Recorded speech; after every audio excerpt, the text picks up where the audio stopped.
Hello बच्चों। हमने अब तक इकोनॉमिक्स में पहली क्लास में ये समझा था कि बजट कैसे बनता है।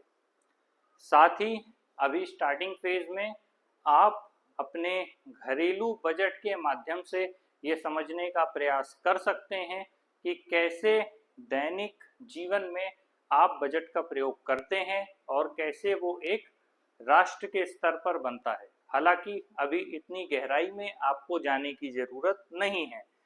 हम पढ़ेंगे इकोनॉमिक्स में अभी कि डेवलपमेंट का मतलब क्या होता है, क्या डेवलपमेंट और ग्रोथ में कोई डिफरेंस है। जैसा कि मैंने पहले बताया था कि हम एक अप्रोच लेके चलेंगे जिसमें माइक्रो टू मैक्रो जाएंगे और हम चीज़ों को गहराई से समझ पाएंगे। माइक्रो से मैक्रो का अप्रोच क्या है? माइक्रो से मैक्रो के अप्रोच का मतलब है कि हम सबसे छोटी इकाई से शुरू करके सबसे बड़ी इकाई तक जाएंगे, तभी हम समझ सकते हैं। हम किसी भी चीज को व्यष्टि के स्तर से लेकर समष्टि के स्तर तक, इंग्लिश में माइक्रो टू मैक्रो है और हिंदी में व्यष्टि से लेकर समष्टि तक की बात की गई है। तो हर एक एस्पेक्ट को जब आप छोटे से छोटे पहलू पे आजमाएंगे या उस पर गौर करेंगे तो जो आपकी समझ है वो ज़्यादा आसानी से बढ़ेगी। जैसा कि मैंने पहले भी कहा था कि आप अपने घर में अपने बड़ों से बातचीत करें और उसमें जो भी आउटपुट निकलता है वो हमें बताने का कष्ट करें या अपने एक्सपीरियंसेस हमारे साथ शेयर करें। ये जो चैप्टर है ये क्लास 10th का पहला चैप्टर जिसे हम डेवलपमेंट कहते हैं। डेवलपमेंट और ग्रोथ में क्या डिफरेंस है? तो सबसे पहले ये समझने वाली बात है कि डेवलपमेंट हमेशा क्वालिटेटिव एस्पेक्ट में होता है, जबकि ग्रोथ हमेशा क्वांटिटेटिव एस्पेक्ट में होता है।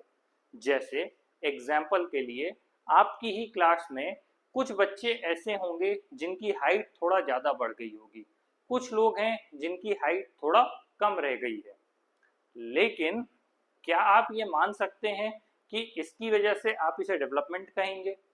क्या किसी की हाइट बढ़ जाने से आप ये कहेंगे कि एक्स पर्सन डेवलप हो गया जबकि दूसरे व्यक्ति का डेवलपमेंट नहीं हुआ? जिसकी हाइट कम है उसका डेवलपमेंट नहीं हुआ? नहीं, ये डेवलपमेंट नहीं बल्कि इसे हम ग्रोथ कहेंगे। डेवलपमेंट कब कहा जाएगा? जब डिफरेंट एस्पेक्ट्स में या सारे एस्पेक्ट्स को मिला लिया जाए और सब में एक प्रपोर्शन में आपको गेन मिलेगा, तब वो डेवलपमेंट की थ्योरी में कंप्लीट होगा। जब किसी का सामाजिक, आर्थिक, शारीरिक, मानसिक, मनोवैज्ञानिक हर तरह का डेवलपमेंट हो जाएगा तो उसे हम डेवलपमेंट की कैटेगरी में कहेंगे। जब सब में एक पॉजिटिव ग्रोथ आएगा तब वो जाके डेवलपमेंट। तो हम ये कह सकते हैं कि कम्युलेटिव वे में ग्रोथ ही डेवलपमेंट में कन्वर्ट हो सकता है, लेकिन जब वो पॉजिटिव एस्पेक्ट में हो। ठीक वही बात यहाँ पर कहा है कि जो डेवलपमेंट का या प्रोग्रेस का जो आइडिया है वो हमेशा से हमारे साथ रहा है, लेकिन हर एक पर्सन के लिए जो एस्पेक्ट है डेवलपमेंट का वो डिफरेंट रहा है, क्योंकि जो हमारे एस्पिरेशंस या डिजायर्स हैं वो सबके अलग अलग हैं। कहने का मतलब हम अगर एक अपने ही एक पर्सन के, एक ह्यूमन के कंटेक्स्ट में बात करें तो हर व्यक्ति के एस्पिरेशंस और डिजायर्स डिफरेंट हैं। कैसे? एक बच्चे का सपना है वो अपने को पायलट बनते हुए देखना चाहता है, दूसरा बच्चा वहीं अपने को डॉक्टर बनते देखना चाहता है, कोई इंजीनियर बनना चाहता है, कोई एडवोकेट बनना चाहता है। सबके अपने अलग अलग प्रोफेशन हैं। अब एक सवाल ये उठता है कि क्या जो भी प्रोफेशंस हैं वो उन्होंने खुद चुने हैं? मतलब जो भी आप आज से इस बात का सपना देखते हैं कि भविष्य में मुझे ये बनना है, क्या वो डिसीजन आपने खुद लिया है या वो कहीं से इन्फ्लुएंस या बायस्ड हैं? मे बी किसी के फादर एडवोकेट हैं तो इसीलिए वो एडवोकेट बनना चाहते हैं, या किसी के फैमिली में डॉक्टर हैं तो वो डॉक्टर बनना चाहते हैं।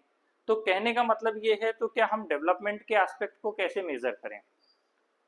हर व्यक्ति के जो एस्पिरेशंस हैं या डिजायर्स हैं वो टोटली डिफरेंट हैं, या हर किसी की वे ऑफ लिविंग या एक जैसी भी आपकी एक इमेजिनेशन होगी कि आप कैसा जीवन जीना चाहते हैं, वो टोटली औरों से डिफरेंट होगी। कहने का मतलब हर व्यक्ति का अपना एक गोल होगा या अपने ढंग से उसने कल्पना की होगी कि कैसे वो अपना जीवन जिएगा या जिएगी। मतलब एज अ पर्सन आपके कुछ ड्रीम्स होंगे, डिजायर्स होंगे, गोल्स होंगे जो आप सोचते होंगे कि आज से कुछ साल बाद मैं अपने लाइफ में ये कर लूंगा तो मैं सक्सेसफुल हो जाऊंगा या हो जाऊंगी, या मुझे एक ऐसा कंफर्टेबल लाइफ मिल जाएगी। तो ठीक उसी तरह जब बात होती है, यहाँ पर इंडिविजुअल एस्पेक्ट में बात हो रही थी, एक पर्सन के एस्पेक्ट में बात हो रही थी। ठीक जब हम आगे जाएंगे तो वही चीज बात होगी कंट्री के एस्पेक्ट में। अब अगर बात किया जाए कि यूएसए की ग्रोथ है और रशिया की ग्रोथ है या इंडिया की ग्रोथ है, हर किसी की ग्रोथ के लिए जो डिफरेंट एस्पेक्ट्स हैं वो अलग होंगे, और उनका कम्युलेटिव अप्रोच मिलके जब एक डेवलपमेंटल एस्पेक्ट में कन्वर्ट होगा तो वो टोटली डिफरेंट होगा। तो कहने का मतलब सबके dreams, desires, aspirations totally different होते हैं। जैसे कि एज अ पर्सन आपका गोल कुछ और अचीव करने का हो सकता है, एक कंट्री का एज अ नेशन कुछ और गोल या कुछ और पर्पस अचीव करने का हो सकता है। तो सवाल ये आता है कि ऐसी कौन सी एसेंशियल चीजें हैं जो हमारे लिए जरूरत की हैं, मतलब हमें एक्चुअल क्या चाहिए। फिर एक ये बहुत बड़ा सवाल है भाई, अगर एक व्यक्ति है जिसके पास एक जगह से दूसरी जगह जाने के लिए साइकिल नहीं है, तो उसके लिए साइकिल खरीद लेना ही डेवलपमेंट की परिभाषा है, या उसके लाइफ का टारगेट है कि अगले 2 साल में मुझे साइकिल खरीद लेनी है जिससे मेरी लाइफ इजी हो जाए। एक व्यक्ति का टारगेट हो सकता है मुझे बाइक खरीदना है, दूसरे का हो सकता है शायद किसी को आईफोन खरीदना हो, या हो सकता है किसी का टारगेट हो किसी को कार खरीदना है। जिसके पास कार है उसे एसयूवी मॉडल पे जाना है, जिसके पास एसयूवी है उसे इंपोर्टेड पे जाना है। तो सबके जो ड्रीम्स, डिजायर्स, एस्पिरेशंस वो टोटली डिफरेंट है एज अ इंडिविजुअल और एज अ नेशन। जैसा कि मैंने पहले भी कहा था, माइक्रो टू मैक्रो, व्यष्टि से समष्टि, हर चीज को अगर आप इस मॉडल पे लेके चलेंगे तो आपको इजीली हर चीज को एनालाइज करने में आसानी होगी। ठीक उसी तरह यहाँ पर भी बात है, यहाँ पर इंडिविजुअल एस्पेक्ट में बात की गई है और यहाँ पर एक कंट्री के एस्पेक्ट में बात की गई है। अब सवाल आता है कि कैसे या किन चीजों के माध्यम से हम सबका जीवन बेहतर होगा। एक तो हो गया हमारे इंडिविजुअल गोल्स हो गए, फिर कुछ कम्युनिटी गोल्स होंगे। कहने का मतलब आपने एक अच्छा घर तो बना लिया, ये आपके इंडिविजुअल एस्पेक्ट पे डिपेंड करता था, लेकिन आपके आसपास का एनवायरनमेंट कैसा होगा ये डिपेंड करता है कम्युनिटी पे। अब उसके भी कुछ और एस्पेक्ट्स हैं। एक एस्पेक्ट है जो साइकोलॉजिकल लेवल पे डिपेंड करता है, दूसरा है जो फिजिकल लेवल पे डिपेंड करता है। आपने घर बना लिया, आपने एक खूबसूरत सा घर बना लिया, लेकिन घर के जस्ट सामने एक बड़ा सा नाला बह रहा है, या जब बारिश हो रही है तो हर जगह गंदगी हो जा रही है, कीचड़ हो जा रहा है, उससे बदबू आ रही है, बीमारियां फैल रही हैं, और जब आप इलाज कराने के लिए हॉस्पिटल जा रहे हैं तो वहां आपको फैसिलिटीज नहीं मिल रही हैं। तो अभी मैंने क्या बात बोली, as a individual, as an individual आप ऐसा कुछ भी नहीं कर सकते या अपने गोल्स एस्पिरेशंस नहीं सेट कर सकते जो सिर्फ और सिर्फ आपके डेवलपमेंट की बात करते हों। कहने का मतलब बहुत क्लियर है, जब भी आप इंडिविजुअल एस्पेक्ट पे कोई गोल बनाते हैं तो उसके ऊपर एक कम्युनिटी एस्पेक्ट पे गोल होगा, और कम्युनिटी एस्पेक्ट का जो गोल होगा वो नेशनल डेवलपमेंट के अप्रोच को लेकर के होगा। इसीलिए हाल में ही मोदी जी ने राष्ट्र प्रथम की बात की है। इसीलिए कहा जाता है कि देश में सभी छात्रों के मन में राष्ट्र के प्रति एकता और एकजुटता की भावना होनी चाहिए। एज एन इंडिविजुअल आप अपनी लाइफ को बेटर कर सकते हैं, लेकिन वो डेवलपमेंट के अप्रोच में नहीं आएगा। आप इंडिविजुअल के तौर पे तभी लाइफ बेटर कर सकते हैं जब एक कम्युनिटी के तौर पर आप ग्रो करेंगे, और एक कम्युनिटी जब एक नेशन के तौर पर ग्रो करेगी। जैसा कि एग्जाम्पल मैंने पहले भी दिया कि आपका घर बहुत अच्छा है लेकिन आसपास की कम्युनिटी खराब है, आसपास गंदगी फैली हुई है, कूड़ा फैला हुआ है, फैसिलिटीज नहीं है, तो ऐसे में आप क्या करेंगे? आपके पास कोई ऑप्शन नहीं होगा। तो ये जो हमारे ड्रीम्स और एस्पिरेशंस है, ये कभी भी इंडिविजुअल नहीं हो सकते, ये इंडिविजुअल के साथ कम्युनिटी, कम्युनिटी से नेशन एक दूसरे से जुड़े हुए होंगे। इसीलिए कहा है कि हमारे लिए बेटर लाइफ क्या होगी, और साथ ही हमें इस चीज को लेकर के डिस्कस करना होगा, how should people live together. ये बात क्यों आई, how should people live together, question mark, ध्यान से दीजिए, देखिए इंट्रोगेशन मार्क्स यहाँ पर क्यों आया। उसका सिंपल सा रीजन है, जब कहीं पे भी बहुत सारे लोग या एक से ज्यादा लोग इकट्ठा रहेंगे तो पॉसिबिलिटीज है कि एक दूसरे की बात को लेकर के लोग ऑफेंसिव होंगे या किसी न किसी तरह के इश्यूज जनरेट होंगे, डिस्प्यूट्स होंगे। उन डिस्प्यूट्स के रिड्रेसल के लिए आपको किसी न किसी मैकेनिज्म की जरूरत पड़ेगी। इसीलिए यहाँ पर कहा गया है how should people live together, हमें साथ में कैसे रहना चाहिए। इसी के लिए समाज में फिर कानून व्यवस्था है, प्रशासन है, न्यायपालिका है, सारी व्यवस्था बनाई गई है, जुडिशरी, एग्जीक्यूटिव, ये सब जितनी भी व्यवस्था है हम पॉलिटिकल साइंस में ये डीप में पढ़ेंगे। इसीलिए एक बार आप देख लीजिए, मेरा वीडियो है how to approach social science, क्योंकि अभी हम इकोनॉमिक्स पढ़ रहे हैं, इकोनॉमिक्स को पढ़ते पढ़ते हम अल्टीमेटली पॉलिटिकल साइंस में चले गए। वो इसलिए चले गए क्योंकि दोनों सब्जेक्ट आपस में को रिलेट हैं, को लिंक करते हैं। वो ज्योग्राफी हो, वो हिस्ट्री हो, इकोनॉमी हो, पॉलिटी हो, इवन सोशियोलॉजी हो, साइकोलॉजी हो, ह्यूमैनिटीज के सारे सब्जेक्ट एक दूसरे से इंटरलिंक करते हैं।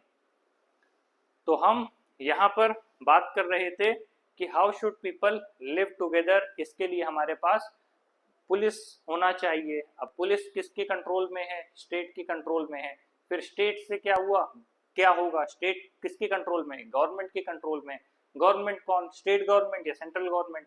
तो फिर उनका जो प्रोसेस है, उनका कैसे चुनाव होता है, उनको इलेक्ट कैसे किया जाता है, क्या प्रोसेस है, तो वो सब कुछ हम पॉलिटिकल साइंस में पढ़ेंगे।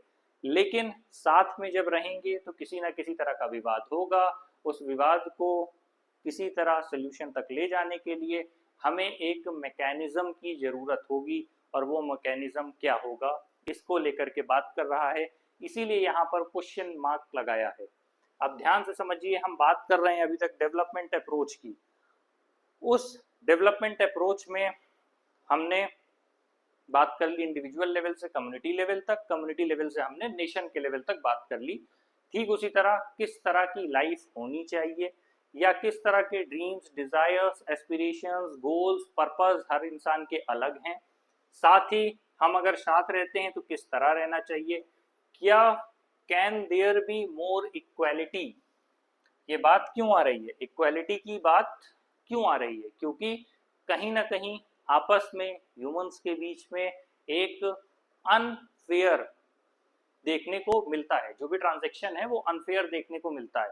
अब ये जो ट्रांजैक्शन है इसकी वैल्यू एब्स्ट्रैक्ट भी हो सकती है, फिजिकल भी हो सकती है। कोई आपको in terms of money cheat कर सकता है, डिसीव कर सकता है, ये हो गया फिजिकल एस्पेक्ट। लेकिन लोग आपको डिसरिस्पेक्ट कर सकते हैं, डिफेम कर सकते हैं, आपका नाम खराब कर सकते हैं, ये आपका एब्स्ट्रैक्ट वैल्यू हो गया। तो एब्स्ट्रैक्ट वैल्यू और फिजिकल वैल्यू पूरी तरह से अलग है। इसीलिए इक्वालिटी की बात की है, क्योंकि हमारी सोसाइटी कास्ट में डिवाइडेड है और रिलीजन डिवाइडेड हैं, रिलीजन भी सेक्स में डिवाइडेड हैं, SECTS सेक्स। तो जब इस तरह के डिवीजन सोसाइटी में होंगे तो उस डिवीजन से वेरिएशंस होंगे, और जब उन वेरिएशंस को अनएक्सेप्टेंस मिलेगा या वेरिएशंस को एक्सेप्टेंस नहीं मिलेगा, तो एक वर्ग या एक क्लास अपने को ऊपर मानेगा, दूसरा क्लास उसे नीचे मानेगा। तो अल्टीमेटली यहाँ पर बायसनेस शुरू होगी, डिस्क्रिमिनेशन शुरू होगा, और यहीं से एक इनजस्टिस स्टार्ट होगा। और इस इनजस्टिस को खत्म करने के लिए लोग समूह बनाएंगे, लामबंद होंगे, विद्रोह करेंगे, क्रांति करेंगे, या किसी तरह के समूह में जाएंगे, और उससे फिर सोसाइटी में चेंजेस देखने को मिलेंगे। इसीलिए यहाँ पर बात किया है can there be more equality. ऐसा नहीं है कि सोसाइटी में इक्वालिटी है ही नहीं, लेकिन उस इक्वालिटी में क्या चांसेस हैं कि और बेहतर ढंग से हम साथ में रह पाएं और ज्यादा इक्वालिटी हम रिसीव कर पाएं। यहाँ पर ये बात कर रहा है। इसीलिए कहा गया है कि डेवलपमेंट का मतलब है इन सब एस्पेक्ट्स में या इन सब क्वेश्चंस के बारे में बैठ के डीप में सोचना। साथ में हम ऐसा क्या कर सकते हैं कि साथ मिलकर इन गोल्स को अचीव कर पाएं। साथ ही धीरे धीरे जैसे जैसे क्लास में आप आगे बढ़ते जाएंगे, आपको ये ढूंढना होगा कि इन क्वेश्चंस के आंसर क्या हैं। क्या आपको अपनी क्लास में ऐसा देखने को मिलता है? क्या कास्ट को लेके, कम्युनिटी को लेके, जेंडर को लेके या रिलीजन को लेके किसी तरह की अनफेयर प्रैक्टिसेस आपको क्लास में देखने को मिलती है, या किसी तरह की डिस्क्रिमिनेशन का सामना आपको करना पड़ता है? अगर ऐसा कुछ भी है तो आप अपने एक्सपीरियंसेस शेयर कर सकते हैं। और अगर कोई आपको बुली कर रहा है या परेशान कर रहा है तो आप अपने टीचर्स को कांटेक्ट करें या पेरेंट्स को बताएं। साथ ही हम ऐसा क्या कर सकते हैं कि इस गोल को अचीव किया जा सके। हायर क्लास में इसी चीज को हम और डेप्थ में पढ़ेंगे। साथ ही ये केवल इकोनॉमिक्स का क्वेश्चन नहीं होगा, इकोनॉमिक्स के साथ साथ ये क्वेश्चन होगा हिस्ट्री का और पॉलिटिकल साइंस का। हिस्ट्री एंड पॉलिटिकल साइंस ये इसलिए होगा क्योंकि जिस तरीके से आज हम अपनी लाइफ को देखते हैं उसका बहुत बड़ा रीजन हमारे पास्ट में छुपा हुआ है। आज हम जैसा भी जीवन जी रहे हैं या हमारा जो भी आज देश में जो भी पॉलिटिकल स्ट्रक्चर है उसके पीछे का पूरा एक लंबा इतिहास है। क्या प्रोसेस था, क्या फॉर्मेशन था, कैसे चीजें बनी, उसमें से हर एक चीज को जब हम समझेंगे तब हमें धीरे धीरे समझ में आएगा कि आज हम अभी ऐसे क्यों हैं, और अगर ऐसे हैं तो हम फ्यूचर में किस डायरेक्शन में जा रहे हैं, किस तरह के बदलाव लाने की जरूरत है।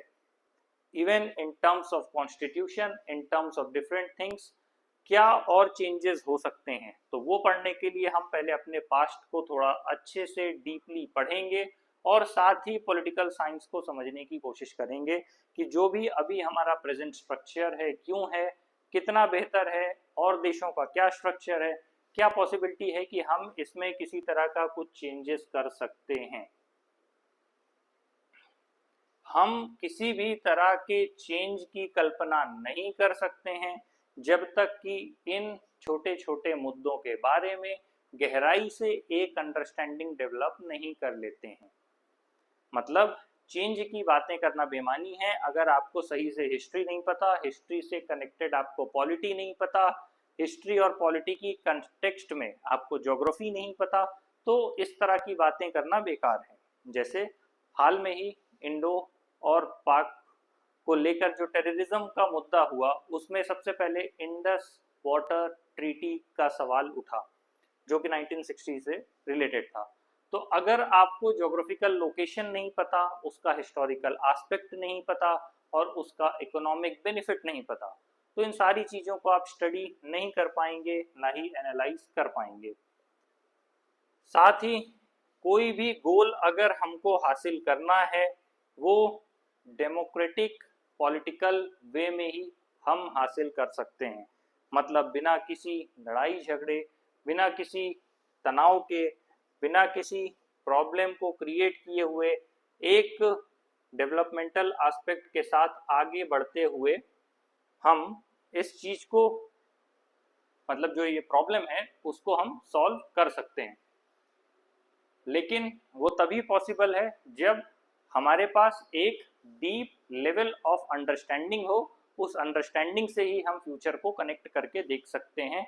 बिना किसी प्रेजेंट की इंफॉर्मेशन के या बिना किसी प्रॉपर इनपुट के हम किसी भी तरह के फ्यूचर में किसी भी तरह के डिजायर को प्लांट नहीं कर सकते, ना उस तरह का गोल हम एक्सपेक्ट कर सकते हैं। साथ ही लिखा है what development promises different people different goals. जो बात हुई थी कि हर एक व्यक्ति का जो गोल है वो डिफरेंट है। अगर आप डेवलपमेंट की बात करते हैं, अभी जो मैंने थोड़ी देर पहले बताया था, डेवलपमेंट के कंटेक्स्ट में हर एक पर्सन का जो अपना टारगेट है या जो गोल है वो अलग है। तो कहने का मतलब एक पर्सन के लिए जो अपना एम्पावरमेंट है वो एम्पावरमेंट साइकिल खरीद लेने से ही हो जाएगा, जबकि दूसरे पर्सन के लिए वो एम्पावरमेंट बाइक खरीदने से आएगा, एक को कार खरीदना है। तो कहने का मतलब ये जिसके पास अपना सर छुपाने के लिए छत नहीं है, उसको एक छोटा सा घर ले लेना ही बड़ी बात है। जिसके पास घर है और उसकी फैमिली बड़ी है या ज्वाइंट फैमिली है, उसको बड़ा घर चाहिए। तो हर एक इंसान की जो नीड्स है वो अलग अलग है। तो ऐसे में बात हो रही है कि डिफरेंट पीपल, तो क्या हमारे डिफरेंट गोल्स होंगे, क्या डेवलपमेंट प्रॉमिस करता है। तो अब जैसे यहाँ पर एक बच्चा एक रिक्शा पुलर से एक बात कह रहा है, यहाँ थोड़ा गौर से समझिएगा। एक स्टूडेंट है, अभी जो जो चीज़ मैंने आपको समझाई कि हर चीज़ माइक्रो से मैक्रो कनेक्टेड है। अधिकांश लोगों को लगता है कि जो चीज़ हमें चाहिए, इन सिंपल टर्म्स, लोगों को ऐसा लगता है कि हम सिर्फ अपना बेनिफिट देख लें और हम समाज का या देश का बेनिफिट ना देखें। ऐसा नहीं हो सकता, क्योंकि हर चीज एक दूसरे से इंटरलिंक है और को रिलेटेड है। जबकि बहुत से लोगों को ये बात नहीं समझ में आती, इसीलिए वो अधिकांश समय सिर्फ अपने फायदे में लगे रहते हैं और उन्हें ये पता भी नहीं चलता कि उनके आसपास किस तरह के सोसाइटल चेंजेस हो रहे हैं। जैसे यहाँ पर पूछ रहा है ये बच्चा रिक्शा पुलर से, you want a car, question mark, ठीक है। The way our country is set up, all you can hope for is maybe to one day own the rickshaw you pull। मतलब जिस तरह के देश के हालात हैं उस हिसाब से आप ये उम्मीद कर सकते हैं कि एक दिन आपके पास रिक्शा हो और आप इस रिक्शा को चला सकें। तो ऑब्वियसली जब किसी भी कंट्री की इकोनॉमी खराब होगी तो उस कंट्री की इकोनॉमी का सीधा असर उस देश के नागरिकों पर पड़ेगा और वहाँ पे रहने वाले लोगों का लिविंग कंडीशन पुअर हो जाएगा। तब इसी तरह की बात आएगी। ऑब्वियसली ये बात इंडिया की नहीं हो सकती, ये पाकिस्तान और बांग्लादेश जैसे देशों के ही हालात हैं जहाँ पर लोगों के पास खाने के लिए आटा भी नहीं है। तो इतनी बुरी स्थिति में देश पहुंचा कैसे, वो एक इंटरनेशनल रिलेशंस का टॉपिक हो जाएगा। लेकिन कहने का सिंपल सा मतलब है कि ऐसी कंडीशन देश की ना हो कि उसका जो डायरेक्ट इम्पैक्ट है वो देश के आम लोगों पर पड़े। इसीलिए कहा गया है कि इंडिविजुअल एस्पेक्ट का जो डेवलपमेंट है वो कम्युनिटी से जुड़ा है, कम्युनिटी का नेशन से जुड़ा है। इसीलिए हमेशा नेशन फर्स्ट की एक भावना होनी चाहिए बच्चों में। अब यहाँ पर बात किया गया है अलग अलग लोगों के लिए अलग अलग तरह के गोल्स क्या हो सकते हैं या एस्पिरेशंस क्या हो सकते हैं। जैसे ये है लैंडलेस रूरल लेबरर्स, ठीक है। बेसिकली ये उनको डिनोट कर रहा है जो रूरल एरियाज में जो लेबरर रहते हैं और स्पेसिफिकली उनके पास अपनी कोई लैंड नहीं होती, वो अपनी इनकम को जनरेट करने के लिए दूसरे लोगों पर आश्रित होते हैं, या मतलब किसी का जमीन या तो वो पट्टे पे लेते हैं और उस पर खेती करते हैं, या फिर उनकी वो जो किसी और इकोनॉमी के जो सोर्सेज हैं उन पर निर्भर करते हैं। ऐसे में जो व्यक्ति लैंडलेस रूरल लेबरर है उसका जो गोल है, जो एस्पिरेशन है, क्या होगा।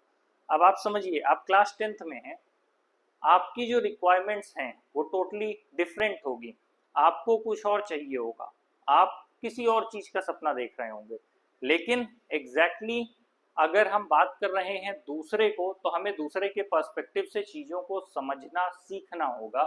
जैसे हम बात कर रहे हैं लैंडलेस रूरल लेबरर्स की, तो उनको क्या चाहिए, उनको चाहिए more days off work and better wages. हर किसी की प्रॉब्लम्स अलग है। यहाँ कोशिश करिए कि आप एक ऐसा पर्सपेक्टिव डेवलप कर पाएं जब आप दूसरे की प्रॉब्लम्स को भी समझ पाएं, ठीक है। थोड़े सेंसिटिव बनिए, थोड़े एम्पैथेटिक बनिए। मोर डेज ऑफ वर्क क्यों चाहिए, अभी यहाँ पर क्या बात हुई थी कि ये लैंडलेस हैं, इनके पास अपनी कोई भी जमीन नहीं है, तो इसका मतलब ये दूसरों की जमीन पर ही काम करेंगे, उससे ही इनको पैसा मिलेगा। साथ ही ये लेबरर हैं, तो ऑब्वियस सी बात है इनके पास अपना कोई काम नहीं, दूसरे के में ही जाएंगे, उससे लेबर मतलब अपना जो भी फिजिकल वर्क देंगे उसके बदले जो भी उनको लेबर कॉस्ट मिलेगा वो लेंगे। इसीलिए ये एक्सपेक्ट करते हैं कि हमें ज़्यादा से ज़्यादा दिन काम मिले, साथ ही हमें बेहतर पैसा मिले, क्योंकि एक दिन काम करने के लिए आप पूरा फिजिकल वर्कआउट कर रहे हैं, आपके पास कोई अच्छी डाइट नहीं है और साथ ही आपके पास एक स्पेसिफिक अमाउंट ऑफ मनी है, आपका पैसा तय है, तो आपको मालिक उतना ही मेहनताना देगा जितना आपने किया है। और कभी कभी अगर ऐसे जमींदार मिल गए या ऐसे लोग मिल गए, जो कि हम इतिहास में पढ़ेंगे, हिस्ट्री में पूरा भरा पड़ा है कि जमींदार किसानों को पैसा नहीं देते थे, तो जब लेबर को अपना लेबर कॉस्ट नहीं मिलेगा तो उसकी वजह से वो अपनी जो भी बेसिक नीड्स हैं उनको फुलफिल नहीं कर पाएगा। ठीक है, तो वो उम्मीद करता है ज्यादा दिन काम मिले, साथ ही मुझे अच्छा पैसा मिले, जो भी रेगुलर रेट है उससे मुझे थोड़ा ज्यादा बढ़ के मिल जाए तो मेरे लिए पर्याप्त होगा। साथ ही जो लोकल स्कूल हैं वहां से उसके बच्चे को क्वालिटी एजुकेशन मिल जाए। फर्क समझिएगा, हो सकता है आप इस समय किसी अच्छे स्कूल में हो, कॉन्वेंट में जा रहे हो, तो उसकी रिस्पेक्ट करिए, क्योंकि वो आपके पेरेंट्स ने आपको दिया है और आप प्रिविलेज्ड हैं कि आप उस चीज तक एक्सेस ले पा रहे हैं। अब ठीक से देखिए, आप 10th क्लास में हैं, आपके जो लाइफ के पर्सपेक्टिव हैं, जो सपने हैं, वो टोटली डिफरेंट हैं। हो सकता है आप किसी रिलेशनशिप इश्यूज में हो सकता है आप किसी डिजिटल एरा में कुछ फाइंड आउट कर रहे हो, या फिर आप अपने फ्रेंड्स में किसी तरह की गॉसिपिंग में फंसे हो। आप जहां पर भी हैं, जो भी कर रहे हैं, तो अपने उन ड्रीम्स और एस्पिरेशन से बाहर निकल के एक बात देखिए कि एक लैंडलेस रूरल लेबरर क्या चाह रहा है। वो चाह रहा है मुझे ज़्यादा दिन काम मिल जाए, मुझे अच्छा पैसा मिल जाए, और साथ ही साथ मेरे बच्चों को अच्छी एजुकेशन मिल जाए, साथ ही उसके साथ किसी तरह का सोशल डिस्क्रिमिनेशन ना हो और उनको भी सोसाइटी में रिस्पेक्ट मिले और लीडर की तरह उनको देखा जाए या उनकी भी बात की वैल्यू की जाए। क्योंकि जब इकोनॉमिकली आप मार्जिन पर होते हैं तो आपकी बातों की कोई वैल्यू नहीं होती है और आपको लोग आपके साथ डिस्क्रिमिनेशन करते हैं, आपके साथ बुरा व्यवहार करते हैं, सोशली बाइकआउट करते हैं, तो उस चीज से उसको छुटकारा मिले। तो एक लेबरर के ड्रीम या एस्पिरेशन क्या है? मुझे अच्छा काम मिले, मुझे अच्छा पैसा मिले, मेरे बच्चों को स्कूल मिल जाए, मेरे साथ किसी तरह का भेदभाव ना हो, डिस्क्रिमिनेशन ना हो, और मुझे भी मेरे गांव में लोगों का प्रतिनिधित्व करने का मौका मिले और मुझे भी लीडर की तरह देखा जाए।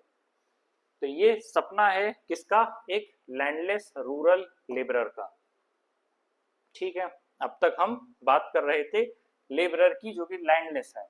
अब इसी से थोड़ा हम और डिफरेंट जाएंगे, एक पंजाब का किसान जो कि काफी संपन्न है, उसके क्या ड्रीम्स हैं, उसके क्या एस्पिरेशंस हैं, वो क्या चाहता है, हम उसे समझने की कोशिश करेंगे। अब यहाँ पर वो रूरल लेबरर था, हम फार्मर की सिचुएशन अलग है। हमारी जो कंट्री है उसमें रूरल और अर्बन में काम को लेकर के काफी तरह के डिस्ट्रीब्यूशन हैं, वो धीरे धीरे आपको समझ में आ जाएगा। अब यहाँ बात कर रहे हैं प्रॉस्पेरस फार्मर फ्रॉम पंजाब। अब ये क्या चाह रहा है? मेरे फैमिली के पास हाई इनकम हो, साथ ही जो मेरी क्रॉप्स हैं उनको हायर सपोर्ट प्राइस मिल जाए, और उसके साथ ही मेरे को चीप लेबरर मिले,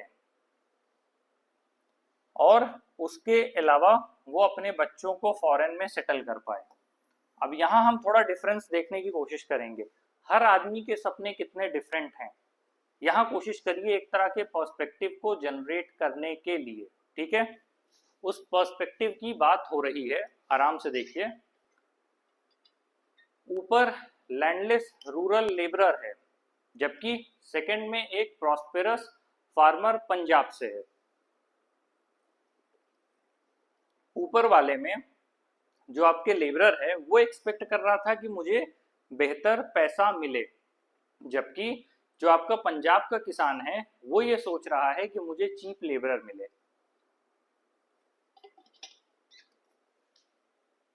तो ऐसे में सबसे बड़ी ये बात आपको समझनी होती है कि सोसाइटी में कॉन्फ्लिक्ट क्यों है।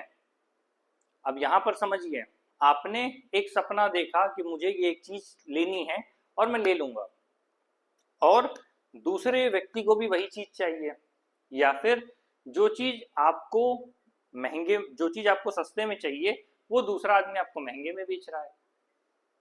प्रोडक्ट एक ही है, दोनों का अपना अपना ड्रीम एस्पिरेशन और गोल है जो कि डिफरेंशिएट कर रहा है। अब ऐसे में यहाँ जहाँ एक तरफ लैंडलेस रूरल जो लेबरर था वो चाह रहा था कि मुझे अच्छा वेज मिले, ठीक है, दूसरी तरफ जो प्रॉस्पेरस फार्मर है पंजाब का वो चाह रहा है कि मुझे चीप लेबरर मिल जाए, ठीक है, चीप लेबर मिले, मैं आराम से अपना काम करवा सकूं। अब ये जो दोनों के ड्रीम्स और एस्पिरेशंस हैं वो आपस में कंट्राडिक्टरी हैं या एक दूसरे से कॉन्फ्लिक्ट करेंगे। तो इसीलिए गोल्स और एस्पिरेशन अलग अलग लोगों के अलग अलग होते हैं, लेकिन दोनों के बीच में कॉन्फ्लिक्ट हो सकता है, ये आपको ध्यान रखना होगा, ठीक है। जो पंजाब का फार्मर है वो एक्सपेक्ट कर रहा था high family income, higher support price, अपने बच्चों को बाहर पढ़ाना, चीप लेबरर, और अपनी जो क्रॉप्स है उसके लिए एक एमएसपी होना। ये हम पढ़ेंगे। मिनिमम सपोर्ट प्राइस क्या है, सरकार कैसे तय करती है, इसके क्या प्रोविजंस हैं, ये हम बाद में पढ़ेंगे। साथ ही आपको एक्सरसाइज के तौर पर कुछ ब्लैंक बॉक्स भी दिए हैं जो आपको अपनी इमेजिनेशन के माध्यम से भरने हैं, जिससे कि आप आगे की चीजों को समझ पाएं। एक ऐसा किसान जो केवल और केवल बारिश पर निर्भर करता है, अपनी फसल को उगाने के लिए वो टोटली किस पे, बारिश पर निर्भर कर रहा है, तो उसके ड्रीम्स एस्पिरेशंस क्या होंगे, बारिश टाइम पे हो, उसको पानी सही मिले, उसकी सिंचाई की सुविधाएं मिले, इस तरह के होंगे। आप इसे अपने हिसाब से भरिएगा, और हमेशा याद रखिए कि एक आप अभी 10th क्लास में, आप सिर्फ अपने बारे में सोच रहे हैं, लेकिन जब आप पर रिस्पॉन्सिबिलिटीज होती हैं तो आप अपने आसपास रहने वाले लोगों के बारे में भी सोचते हैं। जैसे कि अगर आप फादर हैं तो आप सोचेंगे कि आपके खुद के ड्रीम्स और गोल्स क्या हैं, क्या एम्बिशंस हैं लाइफ में, आप क्या फुलफिल करना चाहते हैं, क्या गोल अचीव करना चाहते हैं। साथ ही आपकी वाइफ के क्या गोल्स हैं, उसे क्या एम्बिशन, उसके पास क्या एम्बिशंस हैं, उसके अलावा आपके बच्चों को क्या रिक्वायरमेंट है, उनको क्या चाहिए, आपके पेरेंट्स को किस तरह की एक सपोर्ट की जरूरत है, केयर की जरूरत है, वो फाइनेंशियल है या किस एस्पेक्ट में है, आप उसे देखेंगे। तो कहने का मतलब ये है कि जब भी इसको भरेंगे आप तो इसे इस ढंग से मत भरिएगा कि एक पर्सन सेंट्रिक होके आप किसी अप्रोच को लिखें। अप्रोच हमेशा फैमिली सेंट्रिक होनी चाहिए, और फैमिली सेंट्रिक से कम्युनिटी सेंट्रिक होगी, कम्युनिटी सेंट्रिक से वो नेशन सेंट्रिक हो जाएगी। ये आपको समझना होगा, जो चीज मैंने आपको शुरू में बताई थी कि अप्रोच माइक्रो से मैक्रो लेकर के जाइएगा। तो जब इस बॉक्स को भरिएगा तो इन चीजों को याद रखिएगा, और अगर कोई इशू होता है तो वो मुझे कमेंट में बता दीजिएगा। उसके बाद एक अर्बन अनएम्प्लॉयड यूथ। अब इसमें आपको समझना होगा कि रूरल अनएम्प्लॉयड यूथ भी हो सकता था, लेकिन अर्बन अनएम्प्लॉयड यूथ का क्या मतलब था। अब यहाँ पे आपको समझना होगा दोनों के बीच का डिफरेंस क्या है और उसको आप कैसे डिफाइन कर सकते हैं। A boy from a rich urban family, एक लड़का जो एक अमीर परिवार से है और नगरीय क्षेत्र में रहता है, अर्बन सेटअप में रहता है, तो उसके क्या ड्रीम्स एस्पिरेशंस गोल्स होंगे, लिख सकते हैं। वो गिटारिस्ट बनना चाहता है, म्यूजिशियन बनना चाहता है, या कुछ भी हो सकता है। तो इसे आप अपने हिसाब से समझें और भरें। A girl from a rich urban family, ठीक है। अर्बन फैमिली में रहने वाली लड़की की सबसे बड़ी ड्रीम्स, एस्पिरेशंस या गोल्स क्या है, उसकी लाइफ का पर्पस क्या है, उसको फ्रीडम चाहिए। फ्रीडम कितनी चाहिए, अपने भाई के बराबर की फ्रीडम चाहिए। अब ये बात जो है वो जेंडर डिस्क्रिमिनेशन की तरफ दिखा रहा है। तो आपको जो कि मैंने पहले बोला था, जेंडर हो सकता है, कास्ट हो सकता है, रिलीजन हो सकता है, उसके डिफरेंट एस्पेक्ट्स हो सकते हैं। यहाँ पर जो बच्ची या जो छोटी बच्ची रिच अर्बन फैमिली की जो लड़की है, जो डिमांड कर रही है, उसे अपने भाई के बराबर फ्रीडम चाहिए और साथ ही वो चाहती है कि उसे इस बात की आज़ादी हो कि वो अपने जीवन को किस ढंग से जिए या आगे अपनी लाइफ को कैसे परस्यू करे, और साथ ही फॉरेन जाकर के पढ़ने का उसका जो अपना खुद का सपना है वो उसे पूरा कर पाए। तो इतने में हमने क्या समझा? हमने समझा कि different persons can have different developmental goals. हर व्यक्ति का जो डेवलपमेंटल गोल है वो टोटली डिफरेंट होता है। एक छोटे बच्चे का या एक मिड एज विमेन का या मिड एज मेन का, जिनका जो भी लोग हैं इनके ड्रीम्स और एस्पिरेशंस अलग अलग होते हैं। इसीलिए साफ साफ कहा गया है different persons can have different developmental goals. तो आप पहले डिफरेंट पर्सन्स जब बोल रहे हैं तो डिफरेंट पर्सन्स को इमेजिन करिए और कितने तरह के डिफरेंट पर्सन्स हो सकते हैं उनका अपना एक क्लासिफिकेशन करके देखिए मेंटल लेवल पे। अपना एक पेन पेपर ले लीजिए और उस पर लिखिए। साथ ही लिखा है डिफरेंट डेवलपमेंटल गोल्स। जो आपने क्लासिफिकेशन बनाया है उन अलग अलग लोगों के लिए डेवलपमेंट की परिभाषा क्या हो सकती है ये समझने का प्रयास करिए। जैसा कि मैंने पहले बताया था, what may be development for one may not be development for the other, it may even be destructive for the other। मतलब जो चीज एक पर्सन के लिए डेवलपमेंट है जरूरी नहीं है वो दूसरे पर्सन के लिए डेवलपमेंट हो। अब इसे हम और ब्रॉडर पर्सपेक्टिव में लेके चले जाएंगे। अगर हम नेशन के कंटेक्स्ट में बात करें तो अगर एक डेवलप्ड नेशन, ठीक है, अगर एक डेवलप्ड नेशन अपने डेवलपमेंट के लिए ज्यादा से ज्यादा प्रोडक्शन करता है और उसकी वजह से एनवायरमेंट को जो लॉस होता है और वो लॉस डेवलपिंग या अंडर डेवलप्ड नेशंस को झेलना पड़ता है, तो जो चीज डेवलपमेंट है एक डेवलप्ड कंट्री के लिए वो चीज कर्स है अंडर डेवलप्ड या डेवलपिंग कंट्रीज के लिए। तो ठीक इसी तरह एक व्यक्ति के लिए जो विकास है जरूरी नहीं कि दूसरे व्यक्ति के लिए वो विकास हो, और सीधे तौर पर हो सकता है जिस चीज पर एक व्यक्ति का विकास हो रहा है दूसरे को उससे नुकसान हो रहा हो। तो ये दो कॉन्सेप्ट हमने अभी समझ लिया कि different persons can have different developmental goals.